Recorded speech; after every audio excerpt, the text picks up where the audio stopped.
میں مسلم دانشوروں اور رہنماؤں کا وہ وفد مایوس ہے جس نے راشٹریہ سویم سیوک سنگھ کے سپریمو موہن بھاگوت سے ملاقات کی تھی، کیونکہ ہندو تنظیموں کی جانب سے کی جا رہی نفرت انگیز تقاریر پر مثبت کارروائی نہیں کی گئی۔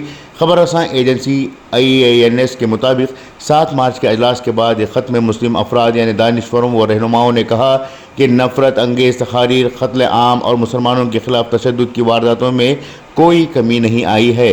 خط میں اقلیتی برادری کے خلاف چھتیس گڑھ، مہاراشٹر میں ہندو تنظیموں کے مسلم مخالف مارچ کی طرف بھی توجہ مبذول کرائی گئی ہے۔ مسلم رہنماؤں نے RSS کے سربراہ سے کہا کہ وہ اس معاملے پر بات کریں اور ریاستی حکومتوں سے خلاف نفرت پھیلانے والوں کے خلاف سخت کارروائی کرنے کو کہیں۔ اس خط کو یسوع قریشی، نجیب جنگ، سعید شہروانی اور شاہد صدیقی نے تحریر کیا ہے۔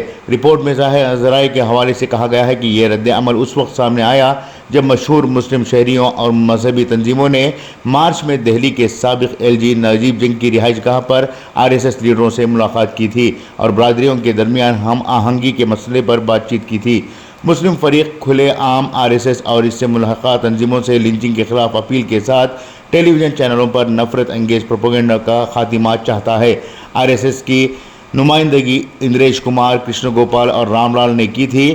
میٹنگ کے دوران RSS نے گائے کی ذبح اور ہندوستان میں اکثریت کے لیے لفظ کافر کے استعمال کا مسئلہ اٹھایا تھا۔